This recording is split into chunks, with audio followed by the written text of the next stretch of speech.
Sooner than I thought. Hello, everybody. And so I'm live. I'm just going to wait 5 minutes for 2 o'clock to come around because I said 2 o'clock and I accidentally pressed the button and went a little bit earlier than I thought I was going to do because I've never done this like this before.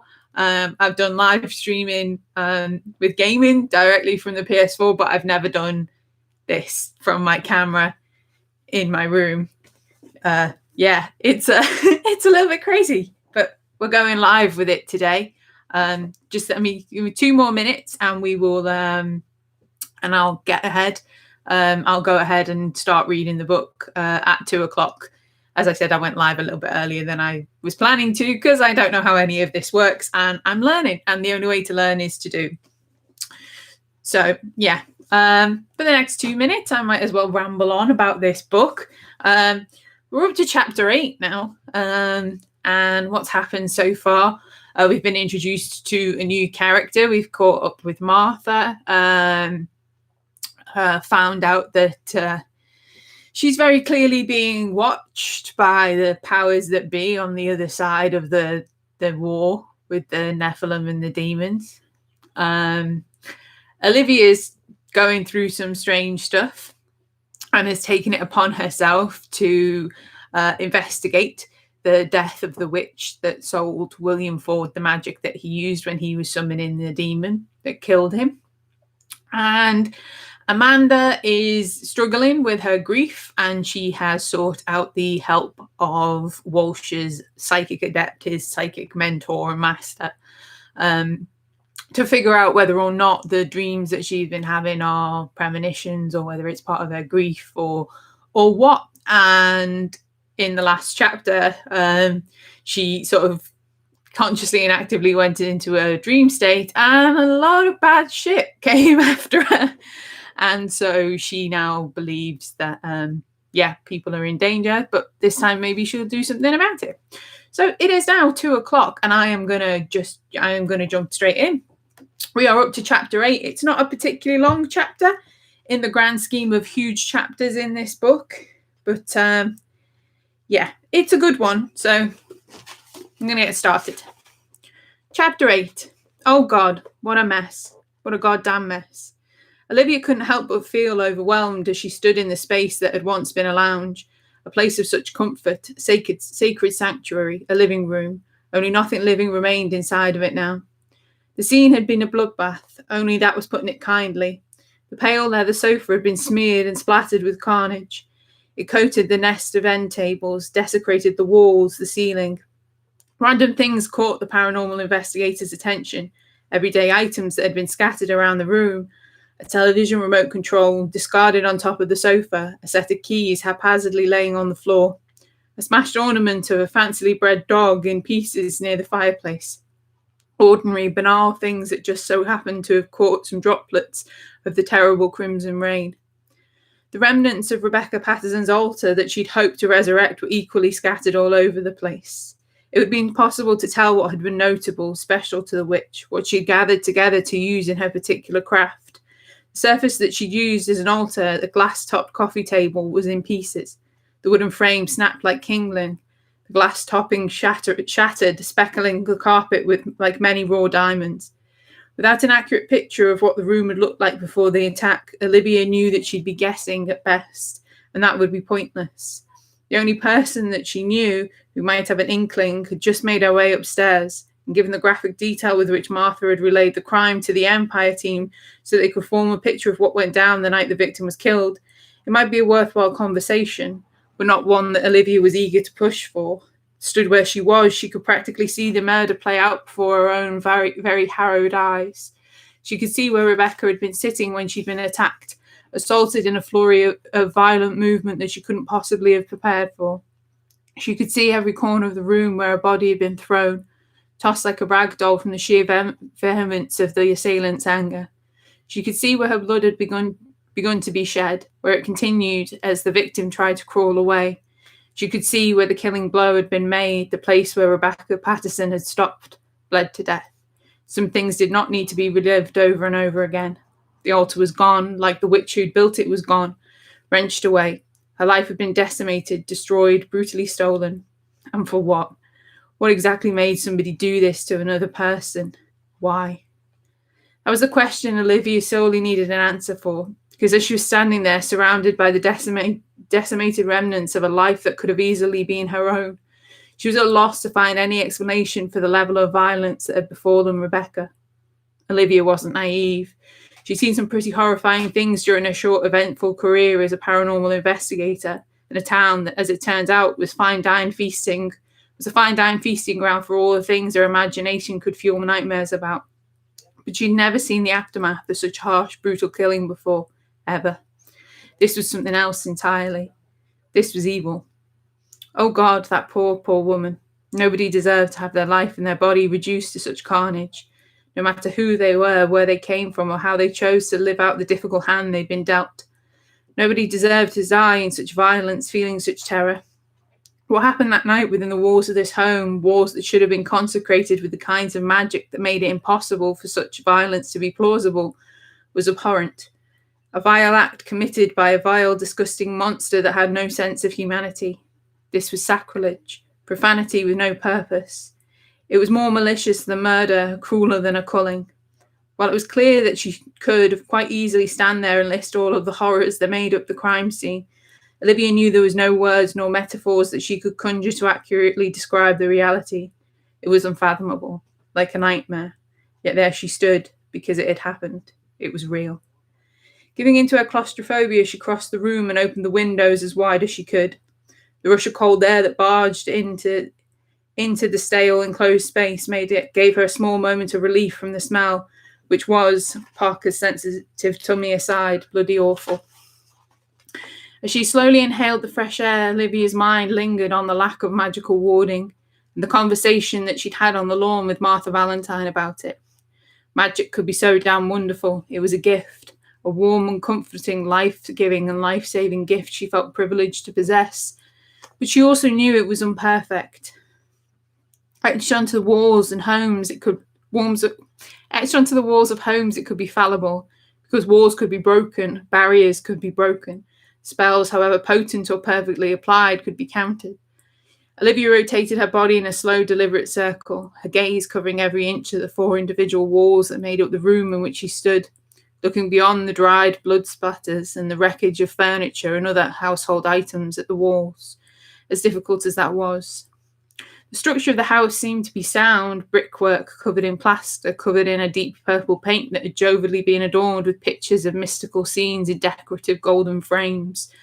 Bookcases lined with a curious mixture of magical text, classical literature, and trashy modern romance novels. All the personalized touches one might expect to see, standing guard around the perimeter of a lived-in space. There were no visible signs of damage to the building, to the structure of the house itself. But then, why would there be? The killer hadn't broken in. They'd been invited inside, so it was evident that any magical warding hadn't been bypassed by force or the manipulation of its magic. You don't kick down a front door when you've already been given the key or been told that you're most welcome to come inside. Rebecca had known the woman that killed her. That much was obvious. Still, if there had been protective warding, it should have made it hard, next to impossible, for an attacker to commit violence against the magical practitioner it protected. Olivia's townhouse had barrier spells, the magical equivalent of a burglar alarm and an amped-up guard dog all rolled into one. But she was interwoven her barrier spells with pacification spells, powerful magic that was designed to discourage aggression and violence towards her inside of the walls. Mixed, this warding made her home a safe space, a sanctuary, somewhere Olivia knew would be secure, and there was little to no risk of her work following her home and trying to make a nuisance of itself. Standard Empire protocol, though she wouldn't have it any other way. Given Rebecca Patterson's line of work, it seemed highly unlikely to the paranormal investigator that she might forego any kind of protection spells on her home, though as ardently as she examined the inner walls, Olivia couldn't sense any trace of magic. That didn't necessarily mean that it had never been there. Several weeks had passed since the murder. The warding could have simply worn away, like the talisman she'd created for William Ford, enabling him to idiotically summon a demon. 9 nights ago, when Martha Valentine and MPIA had introduced that particular monster's neck to the sharp end of an anointed blade, the trinket had only contained a small trace of the woman's magic, far too little to ever be utilised again. Olivia had juiced it up with some of her own magic to reconduct the summoning, but then afterwards it had been empty. Just another pretty gold pendant upon a pretty gold chain. The next morning she'd taken it to the cemetery, buried it in the same earth that held Rebecca Patterson's remains, giving it back to the only person who ever should have wielded its power. At least one person had been killed for the magic that it contained, the magic that had been offered in good faith to assist a man who'd been in pain, and Olivia would have been damned to see it abandoned in a dusty storage box or handed over to the arrogant pig of an antique dealer that claimed it was his. The dead woman had plenty of acquaintances who were less than savoury characters, Russell Beck included. People who would seemingly sell their own so-called loved ones to the monsters who feasted on their greed, just so they could own the shiniest of shiny baubles. Olivia didn't give two hoots about the self-styled elite of the town that she worked in, but it was hard not to see their dark webs clinging to most of the people who lived and operated there. Rebecca Patterson had dealings with these people. She had to have known how dangerous they could be, who she was climbing into bed with. Nothing else made any damn sense. Olivia simply couldn't work it out. Martha Valentine had asked her what could make a difference, if there had been protective barrier spells upon the house when Rebecca Patterson was murdered, how a killer could have maybe countered or overpowered the magic. A simple answer would always be more power. Physical power, raw strength to physically destroy that which the magical spell had been placed on, or metaphysical power, the sheer ability to bypass rather than break through the spells to act as though they didn't exist. That would take an impressive, dominant user who had advanced knowledge of magic. Even a magical Gnoll was still susceptible to certain spells. Whilst they'd been sharing a home, Parker might not have been able to see or feel or interact with the spells that Olivia had placed on their townhouse to keep it safe. But he'd always seemed calmer, much more relaxed than when he'd been at home with her. He simply didn't ever realise why he did so. For somebody to counter the potent barrier spells of a proficient practitioner of magic, they would have to be wildly strong metaphysically, a thought that didn't sit well in Olivia's suddenly shifting nervous stomach. Turning back towards the open window, she drew in some more breaths of air and tried to fight the feeling of rising dread that seemed to be forming inside of her, like it had been conjured by the thought alone, drawn from within. Across the tree-lined street from Rebecca Patterson's house, a gap in the hedge-covered railings gave Olivia a clean view of the park. From where she stood, she could see right down the long winding path that ran through the middle. The playground off to the right, to the boating lake ahead in the distance somewhere over the horizon. During the summer, that lake with its gorgeous and intricately carved fountain was a hell of a godsend to dangle your weary feet into, a cool moment of respite from the hottest and most scorching of days, like a breeze from an open window, left open all night long. What would it take to get past, counter or suppress her protection spells? Olivia's thoughts mimicked her early response to the female Nephilim's question. She found herself staring down that tunnel of nature at the view of the park. A shimmer of something caught her eye. Yeah, that would do it. Power. A lot of physical or metaphysical power.